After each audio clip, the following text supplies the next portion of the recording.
In a nice, cozy room, a girl sleeps soundly. Suddenly, her alarm rings. She immediately gets ready for work, with only one thing on her mind. She wants to go home. She's just an ordinary office worker now. But how did someone like her end up living such a normal life after once having such an extraordinary one? It may sound unbelievable, but when she was in high school, she fell into a manhole on her way to school and was transported to a world similar to those found in fantasy novels. She found herself completely alone in the Cliff Empire. With no one to rely on, she resolved to do whatever she could to survive. By saving every penny she earned and working tirelessly, she built a small merchant company from the ground up. She worked like a madwoman to help it grow.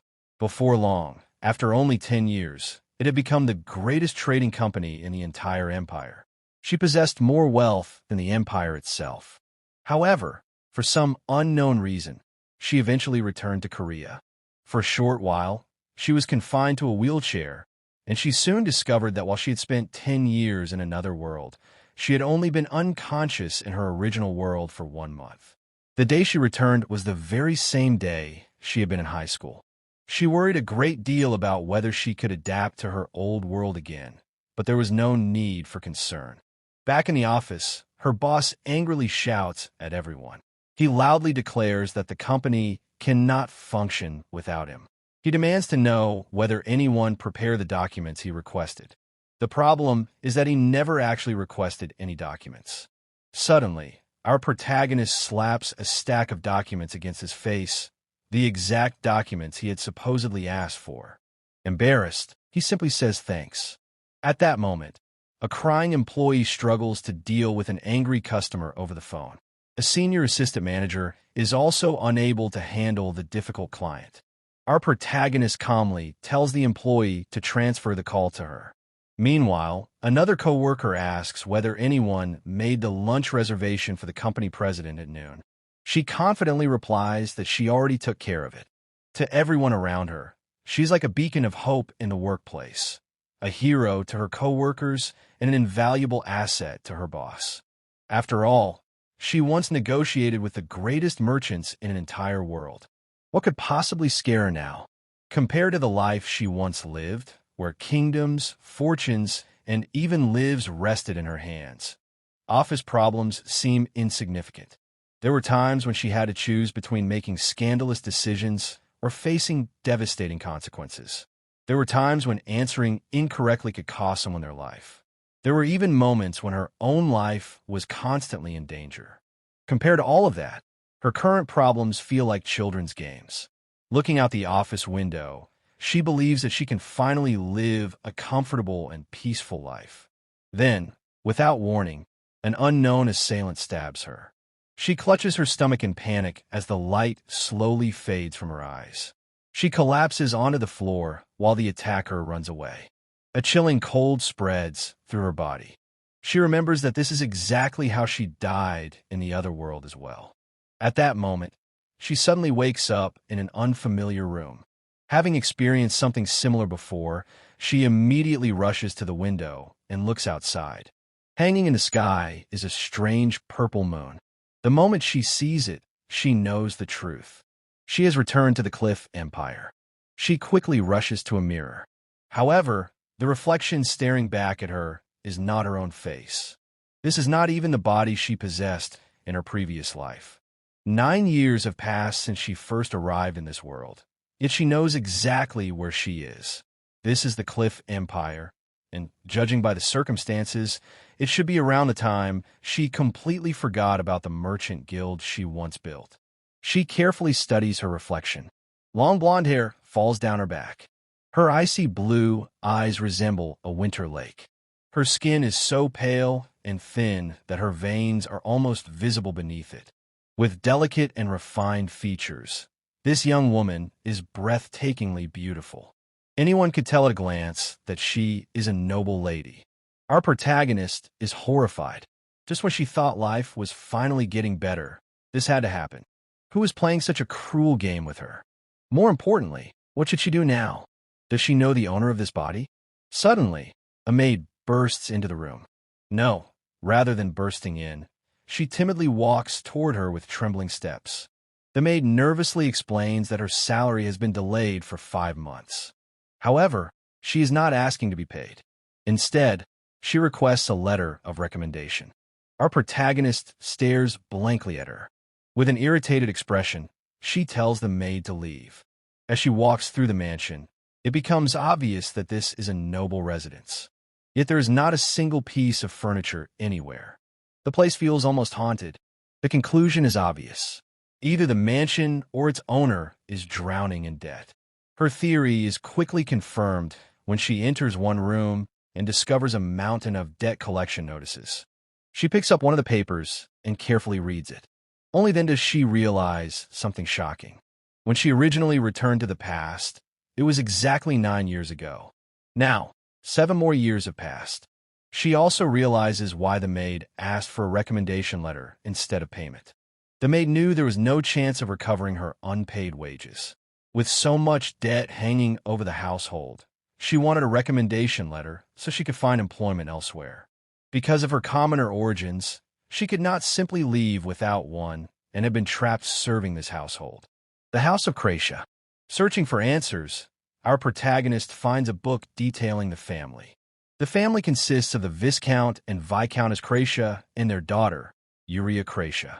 Believing that the Viscount may still be alive somewhere, she decides to ask the maid a few questions.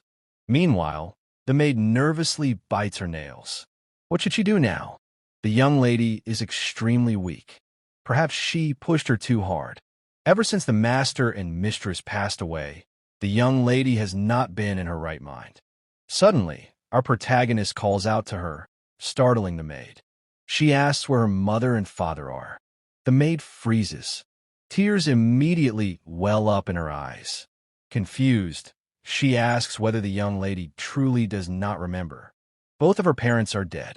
Realizing the situation, our protagonist pretends that she has lost her memory and asks the maid to explain everything from the beginning. According to the maid, the Viscount was famous for his generosity and kind heart. Unfortunately, he trusted the wrong people. His so-called friends deceived him and took advantage of his wealth until he lost everything. Buried beneath enormous debt and unable to withstand the pressure from the guild and creditors, the Viscount eventually committed a terrible act and abandoned his family. The Viscountess, devastated by the shock, soon became gravely ill and passed away as well. Their daughter was left completely alone. Slowly wasting away inside the empty mansion, she drifted closer and closer to madness. The maid had genuinely feared that the young lady would eventually die too. After hearing everything, our protagonist realizes that the original owner of this body may indeed have died from the overwhelming shock and despair. That would explain why she ended up inhabiting this body. The maid begs her to abandon the family name and run away. At this rate, she warns, the young lady might even be sold off to pay the family's debts. Ignoring the suggestion, our protagonist instead asks how much money she owes the maid. The maid explains that 5 months of unpaid wages amount to roughly 1 diamond. Our protagonist smiles faintly. She decides she will repay the maid every coin she is owed. There is only one small problem. Does she have any money at all right now? In the next scene, set in a beautiful town, the young lady thanks her precious maid for paying the carriage fare. The maid can only stare at her with a puzzled expression. Then she nervously asks whether the young lady is truly planning to go inside. After all, she cannot simply enter the Cheshire Guild. As one of the largest merchant guilds in the Cliff Empire, the Cheshire Guild was not a place that ordinary people could approach easily. Even most nobles found it difficult to gain access. Upon entering, our protagonist wondered how she would meet the person in charge of the building. There was no way she could simply walk upstairs and demand an audience. She had only one option. She would have to make him come to her. She tells her maid to wait for her outside. However, the maid is already standing in a daze, completely fascinated by the magical automatic door. Approaching the reception desk, our protagonist is greeted by a woman who politely asks if she needs anything. Smiling brightly, she calmly declares that she has information regarding the missing guildmaster. In the next scene, we see a green-haired man. Magic stones. The Wizards' College once viewed them with suspicion. Many wizards were wary of anyone who could create effects similar to magic through the use of magical stones. These very magic stones were commercially produced by the Cheshire Guild. The guild specialized in creating magical items for everyday human use. In fact, she was the one who originally founded the guild. Even the automatic door at the entrance had been one of her own inventions. Back then, however, the workshop's technology had been too primitive to properly complete the project, forcing her to put the idea on hold. It seemed that someone had finally succeeded in finishing it. At that moment, the green-haired man appears. He radiates a powerful aura as he sits with a cold expression on his face. His name is Leon Phenicis. He had once been her aide and helped manage the guild. When she first met him, she was only 15 years old. Over time, they established a master-servant relationship, but before she realized it, he had become her closest friend. Out of everyone in the world, he should be the one most capable of recognizing her. With a faintly mocking smile, he asks whether she has come to spread another ridiculous rumor about the missing guildmaster. Apparently, even nobles have begun involving themselves in these schemes. She studies him carefully. He should be around 28 years old now. He has changed considerably. His build has become broader, and his voice has grown much deeper. Yet something feels different. It is not just his appearance that has changed. His entire demeanor feels heavier. Leon coldly remarks that 7 years have passed. How many people does she think have come looking for the missing guildmaster during that time? And among them, how many were merely scammers? Even so, the reason he personally came to meet her was because she was the daughter of the Krashev family. Seeing a beautiful noblewoman struggling under overwhelming debt was unfortunate enough. She should not be reducing herself to the level of a scammer as well. After all, her debt situation was publicly known. The guildmaster had long since been declared missing. Countless people had come seeking money by pretending to know something about her disappearance. Naturally, Leon assumed this visit was simply another desperate attempt to escape debt. After all, as far as the world knew, the guildmaster was already dead. Thinking about it, our protagonist realizes he must have experienced both immense hope and crushing despair during the years she was gone. Leon comments that no matter how desperate her circumstances are, she should not resort to something like this. She should find another way to earn money. Our protagonist casually remarks that her master probably used to say things like that all the time. At that moment, Leon freezes. He suddenly remembers something strange his master used to say. She often claimed that she was not originally from this world. She said she had come from another world entirely. Slowly rising from her seat, our protagonist comments that he never believed her when she told him that story. He always laughed it off as something she invented after drinking too much wine. Cold sweat begins running down Leon's face. He asks how she knows that. She approaches him calmly and says that it must have been difficult for him to believe her. After all, what she had claimed sounded impossible. Suddenly, Leon grabs her arm. His voice trembles as he demands to know how she knows these things. Without hesitation, she begins explaining. 7 years ago, while traveling to the Miliol Kingdom, she was ambushed. She died instantly at the scene. For reasons she still cannot explain, she returned to the world where she originally lived. Now she has returned once again to the Cliff Empire. However, she has awakened in the body of a completely different woman. Leon stares at her in disbelief. What is she talking about? Without answering, she walks toward a desk. Placing her hand underneath it, she presses a hidden mechanism. A secret compartment opens. Leon's eyes widen. He recalls how the guild master once looked at the room's design and remarked that there seemed to be unused space somewhere. Could there really have been a hidden chamber all along? Inside the secret room lies a collection of treasures, jewels, and mountains of diamonds. Leon asks how she knew about it. Ignoring his question, she kneels before a safe. Embedded within it is a pink magic stone. This is a special magical device. Only the person whose soul has been imprinted onto it can activate it. Her body may have changed. Her soul has not.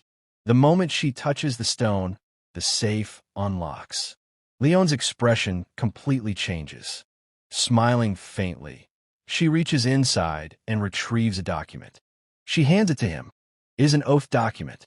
Unlike an ordinary contract, this magical item possesses binding power far stronger than any legal agreement. This particular oath document was created between Leone and his master. In it, she granted him authority and influence within the guild, while he swore eternal loyalty and agreed to become her aide. Smiling, she asked him if he finally knows who she is.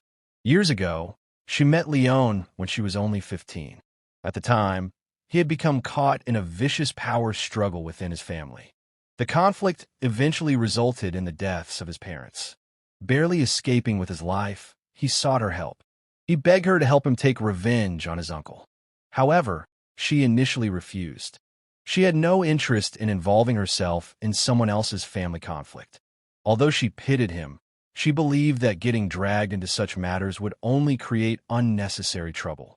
The boy standing before her had been on the verge of complete despair. Eventually, she offered him a deal. She promised that she would help him achieve his revenge. In return, he would become her aide. Back in the present, Leone continues testing her. He asks what kind of wine she always drank. She immediately answers, cleansing wine. Although it was considered an expensive drink, she liked it because its flavor was surprisingly simple and fruity. Leone asks another question. What was the name of the parrot she cherished? Without hesitation, she replies that the parrot's name was Leon.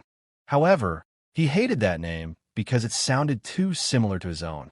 At that point, Leone can no longer deny the truth. Still, he asks one final question.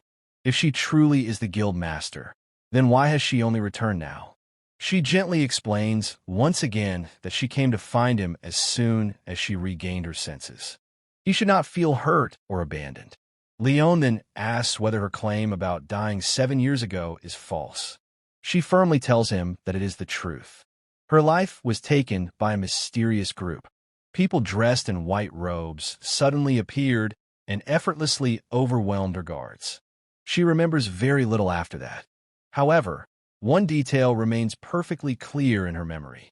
The robes carried a raven symbol. Traditionally, ravens were associated with wizards.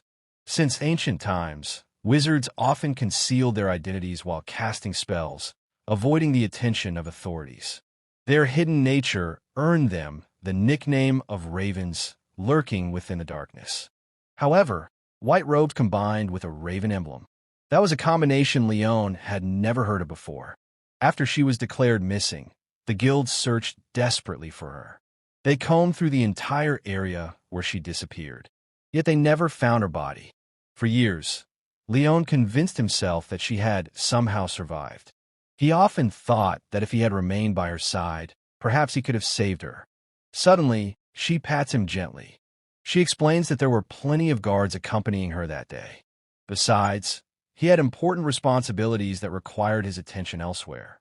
There was no point blaming himself for something he could not have prevented. What matters now is deciding what to do moving forward instead of dwelling on the past. Leone eventually suggests that she return to the guild. Her position has remained vacant all this time. Nobody has been allowed to take it. Hearing that, she smiles. Most people would have tried to seize her position the moment she disappeared. Yet Leone protected it for 7 entire years. A trustworthy ally is worth far more than millions of gold coins. He was right. She needed to reclaim her rightful position. Those accomplishments were the result of her hard work and dedication. But because she lacked the necessary qualifications, achieving that goal was impossible for now. After all, who would acknowledge a woman filled with brilliance and potential rather than one backed by official titles? Although the guild's personal authority belonged to Leone, it wasn't as simple as handing such a position to an unqualified noblewoman. Questions about her suitability would inevitably arise. At the very least, she needed to meet the minimum requirements before anyone would even consider discussing the title of Viscount. What she truly needed at the moment was succession to the Viscount title. To inherit it, she would need the approval of a majority of her relatives, as well as the emperor's consent. While the emperor's approval was mostly a formality, the family vote was what truly mattered. Even if it was only a lesser noble title, it was still something people would not surrender easily. She confidently declared that she would return once she had obtained the qualifications she needed. When he asked whether she had a plan, she responded with a smile, saying that she did. She already possessed a strategy, one that only she could make use of. She announced that she would be leaving now and told him that he should calm himself. Suddenly, he embraced her, catching her completely off guard. He confessed that he deeply regretted how cold he had been that morning. For 7 long years, he had wondered whether that day would be the last time he would ever see her. The fear had never left him. She thought to herself that, even though he was younger now, he still felt like the same boy from back then. However, now that she had returned, there was no reason for him to worry. Things were only going to become busier from this point forward. He replied that he would continue following her no matter what.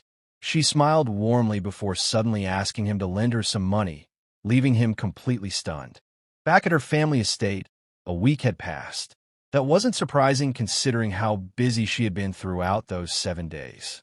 She had met with Leon and had also sent letters to 9 different branches of the family, including the collateral lines. Standing before the mansion's grand view, she resolved that she would become the true head of this household. As she descended the staircase, her uncle greeted her enthusiastically. Rushing toward her, he loudly proclaimed what a wonderful niece she was. She gracefully stepped aside, nearly causing him to stumble and fall. She didn't know exactly how the previous owner of this body had treated him, but from this moment onward, things would no longer proceed according to his wishes. She calmly instructed him to head to the conference room because there was much they needed to discuss. Her uncle's expression immediately shifted. He claimed that he had arrived late because he had been extremely occupied with work and hoped she would understand. Internally, she found that excuse almost amusing.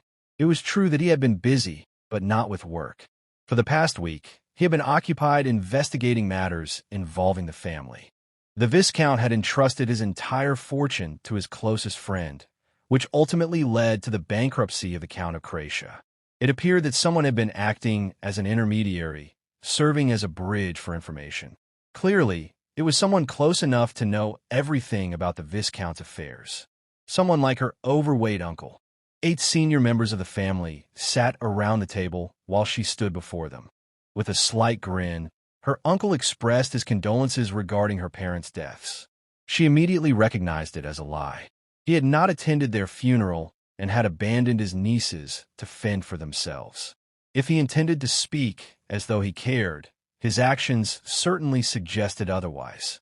Looking around at the faces gathered in the room, she understood exactly how they viewed her. To them, she was nothing more than a flower raised inside a greenhouse, a sheltered young woman whose only talent was knitting. It was obvious that every one of them shared that opinion. Her uncle announced that, after discussion, they had concluded it would be unreasonable to place the burden of managing the family on someone who had never received successor training.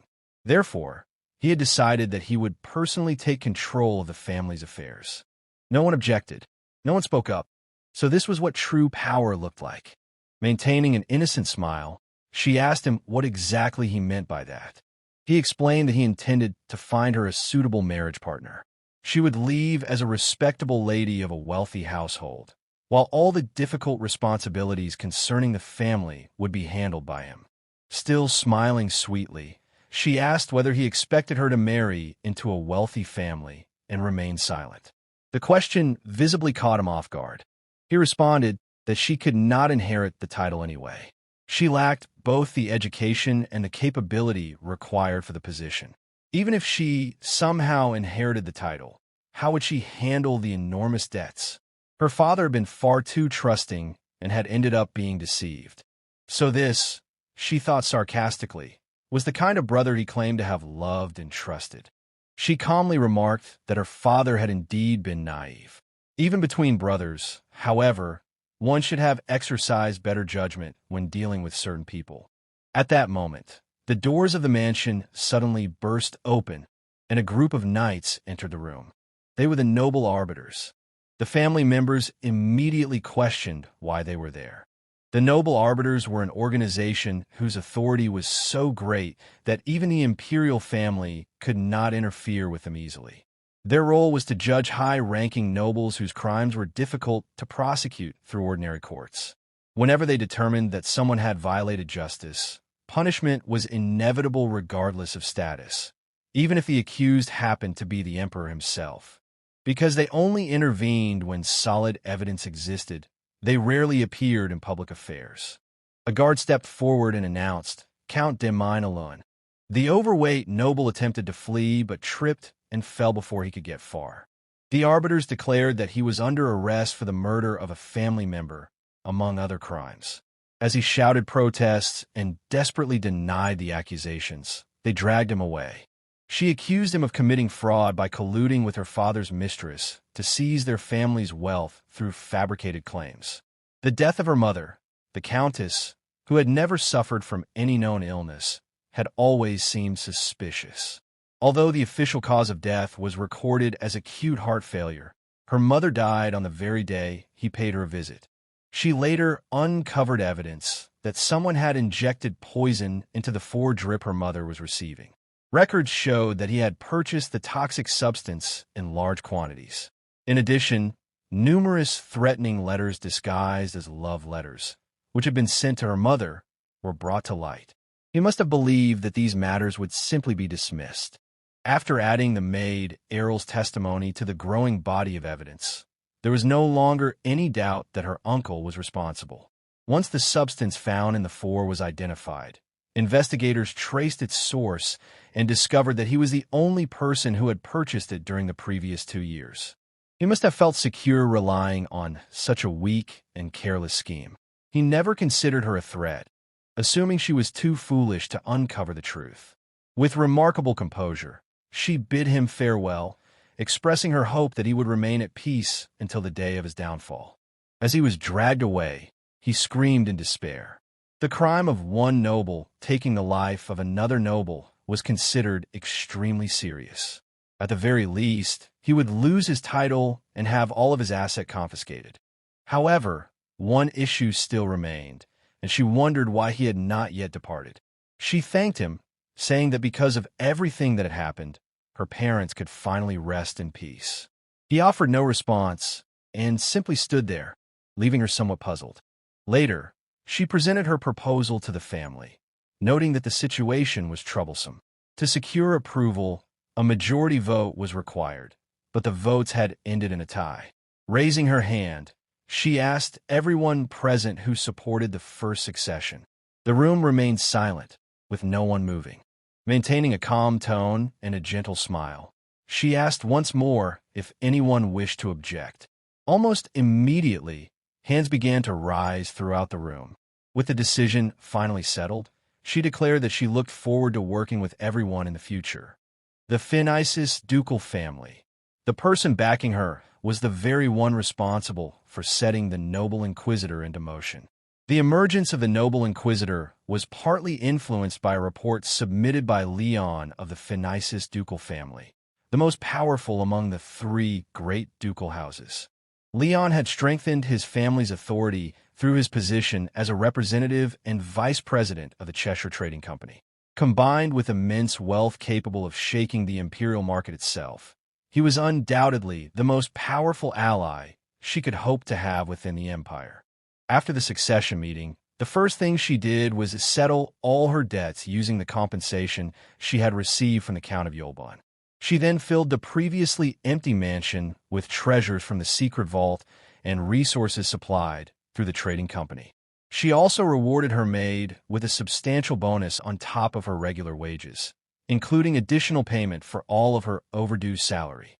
Smiling brightly, she told her maid to continue taking good care of her because there would be many more surprises in the future. At that moment, Leon arrived, and she greeted him warmly. Since the funds had come from Duke Phoenicis, a thought suddenly crossed the maid's mind. Could these two possibly be lovers? It was a rumor that quickly spread throughout the entire household staff.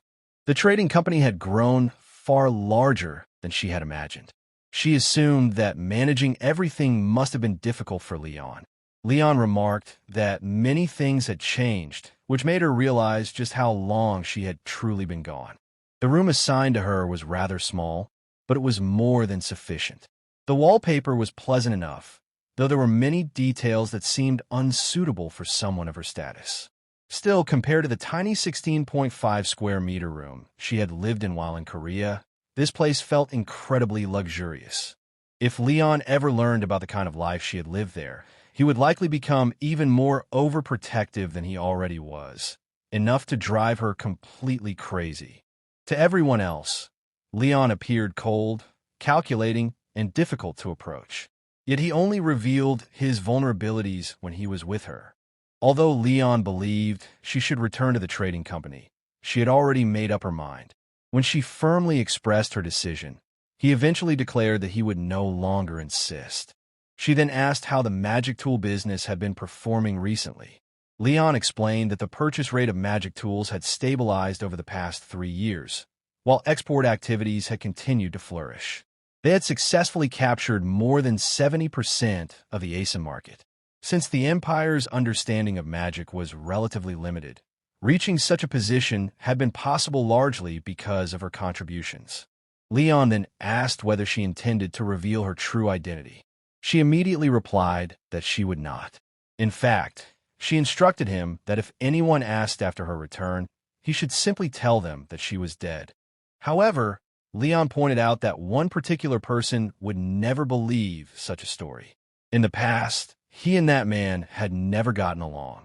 They were constantly prickly toward one another. Yet Heckard resembled Leon in many ways. Their circumstances were similar, and both of them had once been saved by her. Leon insisted that Heckard would not believe anything unless he saw it with his own eyes. He understood him well because they were so alike. As for the Andrea family of the kingdom, they possessed the ability to perceive the essence of a soul. Because of that, they might be capable of recognizing her true identity. However, since Quiver was not of royal blood, he would not know the truth. If questions arose regarding how she had survived, it would only create further confusion. Therefore, it was safer for everyone to pretend they knew nothing. Concealing her identity remained the best option. They had also discovered a suspicious individual. For the past 3 years, someone had been secretly following her while hiding their identity through White Room magic. The fact that a wizard from the White Room was involved raised concerns. This mysterious person might be connected to those responsible for taking her life. However, one thing did not make sense. She had disappeared 7 years ago, so why had the surveillance only begun 3 years ago? Realizing the danger, she decided she needed to be cautious. She informed Leon that she would respond to the proposal within a week. Around that time, she received a message stating that the emperor intended to hold his coronation ceremony alongside the succession ceremony of the Marquis. Leon admitted that he was constantly worried about her safety and therefore intended to assign a personal guard to accompany her. He pleaded with her not to refuse. Although she agreed, Leon continued talking as if he had not heard her answer. He claimed that unless she wanted him to lose his mind from worry, she should simply accept his arrangement. After hearing that, there was hardly any way she could refuse. Later, a beautiful woman with crimson hair, red eyes, and a scar across her cheek introduced herself. She declared that she was Hilary Avat and had been sent by the Duke to serve her. The protagonist greeted her politely and asked if she could lower her voice a little. Hilary likely found it strange that she had been assigned to serve someone whose status appeared lower than Leon's. Her demeanor was rigid, almost like a stone wall. At that moment, the maid Errol stepped forward and introduced herself. She explained that she served as the lady's personal maid and had previously worked at the Marquis's residence. If Hilary had any questions, she should feel free to ask. Everything seemed to be proceeding smoothly as preparations were made for her eventual return as Countess Euryocratia. She believed the transition would happen without incident. Naturally, she was wrong. Before long, another situation threatened to unfold. For a moment, it appeared as though she might once again face an attack that could cost her life. However, the reality was far less dramatic. A child had simply jumped in front of the carriage. A dangerous expression immediately appeared on Hillary's face, but Urea calmly stated that she would handle the situation herself. As they approached, they discovered a young girl kneeling on the ground and desperately begging for help. Urea estimated that she could not have been older than 13 or 14 years old.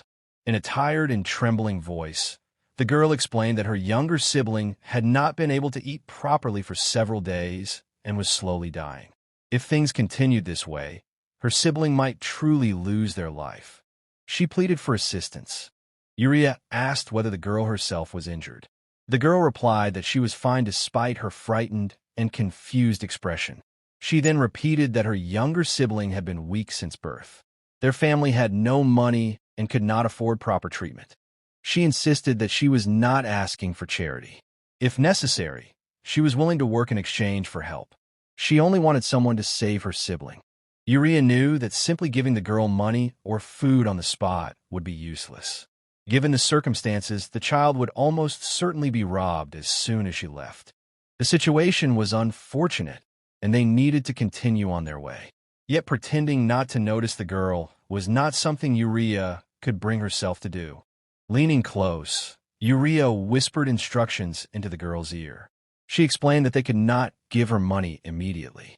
Instead, the girl should visit the Anheuser branch of the trading company and present a special card. She told her it was a reward for her courage. Because many eyes were watching, the girl needed to leave quickly. The child accepted the card and ran away. What she had received was a VIP card personally issued by Leon himself. The moment Leon saw it, he would understand the situation and provide assistance. Back inside the carriage, Hillary's expression appeared troubled. Urea noticed and asked if there was something on her mind. Hillary finally spoke. Shouldn't they have punished that girl for obstructing their path? Why had she chosen to help her instead? Hillary was originally a street orphan who was captured by slave traders at a young age. She was later sold to a traveling circus troupe. Without receiving any proper education or even basic safety equipment, she was forced to perform dangerous acts for audiences. When the circus eventually decided they no longer had any use for the grown-up Hillary, they sold her to a mercenary group. Within the mercenary company, she was constantly pushed to the front lines as nothing more than a disposable human shield. However, Hillary managed to survive every attack that came her way. In order to stay alive, she taught herself how to wield a sword. During one of the group's expeditions, she was discovered by Leon, and from that moment onward, she came to stand at his side. Having lived such a cruel and unforgiving life, she found herself confused by the kindness she was receiving for the first time. Urea openly stated that she helped simply because she wanted to and for no other reason. Hearing that made Hillary reflect on a similar event from her past. Once, a business partner had taken her to a slave auction as a form of entertainment. At the time, Hillary had already accepted that she would never escape her slave contract. Then a young boy suddenly stepped onto the stage. She could no longer clearly remember what he looked like, but she vividly remembered his promise. He declared that when he grew up and became an adult, he would stand by her side.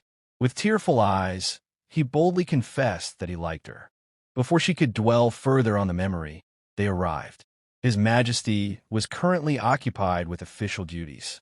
As she approached, she was instructed to raise her head. Standing before her was a handsome man with silver hair and striking red eyes. His sharp features and indifferent expression gave him an intimidating presence. Although undeniably attractive, he was also incredibly frustrating, forcing her to stand there for an entire minute without saying a single word. Eventually, the emperor addressed her request to inherit the Viscounty of Kratia. Smiling, she remarked that it was merely a formality and suggested they complete the process quickly. However, His Majesty unexpectedly questioned whether she was truly worthy of the title. The question caught her completely off guard and left her slightly irritated. If she becomes a countess, she will become my vassal. Therefore, she must be worth that position. Although Urea found the situation increasingly annoying, she made sure none of her feelings showed on her face. The former emperor had maintained a close relationship with the Cheshire Trading Company. Thanks to the power of magical artifacts, The empire naturally advanced far beyond neighboring nations and entered a golden age of prosperity. Yet the former emperor was far from a saint. He earned a reputation as a warmonger. Through his relentless invasions and conquests, the territory of the Cliff Empire expanded greatly, but countless people became victims as a result. The man who eventually brought an end to that emperor's reign and ascended the throne himself was Christian Euclid Cliff. He was the illegitimate child of the former emperor and spent most of his life hiding his identity. Then, during the rebellion, he suddenly appeared and changed the course of history. Now, after years of turmoil, he was regarded as one of the most just and virtuous rulers in the empire's history. Uriah had always wondered what kind of person he truly was. However, after meeting him, she concluded that he was certainly difficult to deal with. Her attention shifted to the pen he was using. She recognized it as a luxury item produced in the Duchy of Effen. It was crafted from the flexible stems of the clerical flower and decorated with feathers from the rare golden peacock, a creature seldom seen even within the duchy itself. People often claimed that once someone used that pen, they could never return to an ordinary one. Despite its high price, demand remained steady. Currently, the duchy practically held a monopoly over the market, meaning competition was relatively low. Recently, increasing literacy among commoners had expanded the market significantly, causing shortages. Since production within the Duchy of Effen remained limited, supply could not keep up with demand. As a result, the value of the pen continued to rise. Fearing future shortages, the market had become increasingly rigid. Unfortunately, His Majesty had no choice but to listen carefully as she explained. 3 years had passed since his ascension, and the nation had entered a stable period. It was now the ideal time to demonstrate meaningful economic achievements to both the nobility and common citizens. Building a business under the imperial family's name carried considerable prestige, but creating a pen capable of rivaling Effen's product would not be easy. Time and money could not be wasted on uncertain ventures. After all, business and gambling were separated by only a thin line. Still, there was merit in His Majesty's concerns. Uriah proposed a solution. Without wasting materials or excessive funds, she claimed she could create a pen of the highest quality. The emperor questioned whether such a thing was possible. In response, she calmly stated that she did not possess the dangerous habit of joking with the emperor. Since His Majesty had asked her to prove herself, she would do exactly that. As she smiled, her expression unexpectedly reminded him of someone.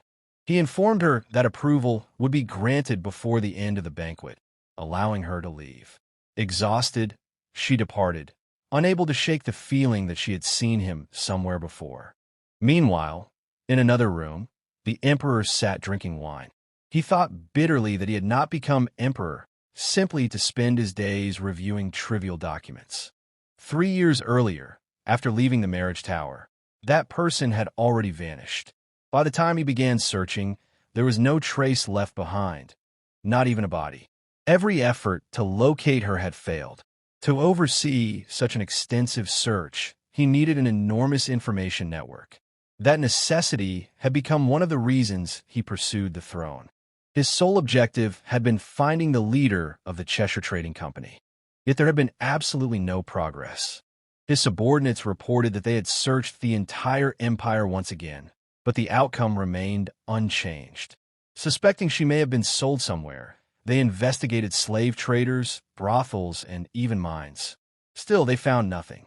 The search eventually expanded into neighboring kingdoms. If that fails, search the entire continent. They were ordered to continue searching and to maintain constant surveillance over the Phoenicis Duchy. If she ever reappeared, she would almost certainly seek out the Duke. As he reflected on his earlier meeting, he considered the girl surprisingly bold. He had not truly expected her to prove herself. Yet her confident claim that she could create the highest quality pen without wasting materials or money reminded him of someone he had not thought about in a very long time. For some reason, he found himself hoping she would attend the banquet the following day. Later, the maids complimented Uriah, telling her she looked like a doll. The navy blue dress suited her perfectly. She smiled and thanked them. Dressing elegantly was important, but she still needed to eat. At that moment, someone approached and told her how beautiful she looked. She immediately created some distance between them.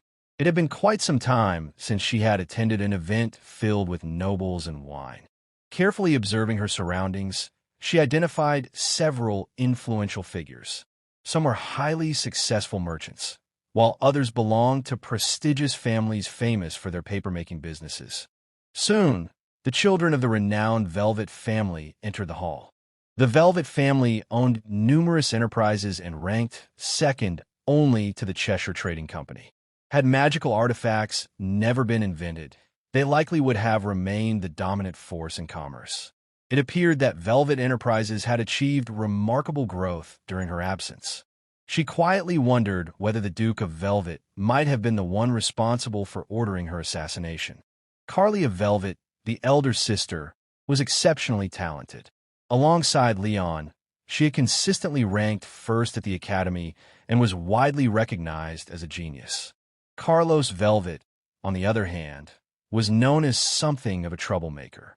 Only the siblings attended the banquet, as the Duke's condition had become critical. Uriah realized it would become troublesome if Carlia inherited leadership of the family. Before becoming the next family head, the siblings had paid a visit to the Cheshire Trading Company. Soon, a noblewoman began discussing Carlia's recent appearance in the merger market. The conversation suggested that she would not become the next head of the family, which made sense given the conservative nature of the current duke. Not long afterward, His Excellency arrived. Even as a child, he had been remarkably handsome, and he had matured well. Height Hennessy, head of the Hennessy family, belonged to one of the empire's three most powerful ducal houses, famous for its mastery of magic. 12 years earlier, his older brother's disappearance had forced him to inherit the position of family head.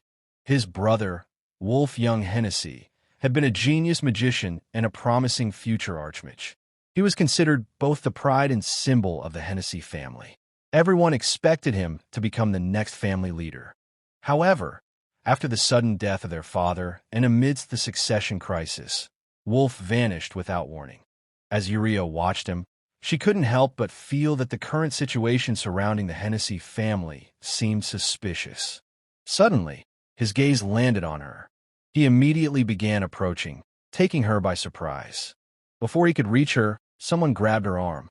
It was Duke Leon. She remembered making the earring he wore when he first entered high society. Memories flooded back of the nights when he would come to her room because he could not sleep alone. Haunted by trauma, he often suffered from nightmares. So, she had created a protective talisman for him. Hearing him naturally call her Uriah surprised her. It seemed he had finally learned how to address a woman by her name. She teased him lightly, suggesting that enough time had passed for him to at least try being in a relationship. Suddenly, he grabbed her. That can't be true. It can't. She had disappeared. How could he possibly think about relationships? Realizing what he had said, he quickly let go and apologized for speaking without thinking. With a sad expression, he corrected himself and addressed her formally as Miss and My Lady. She simply told him to call her by her name instead. As she looked at him, she couldn't help thinking how radiant he was. Anyone who saw him would either fall in love at first sight or faint from the experience. Then the emperor arrived. Glancing around the room, he announced that today was a special occasion. His eyes eventually settled on Uriah. A slow smile appeared on his face as he declared that he hoped she would enjoy the celebration to her heart's content.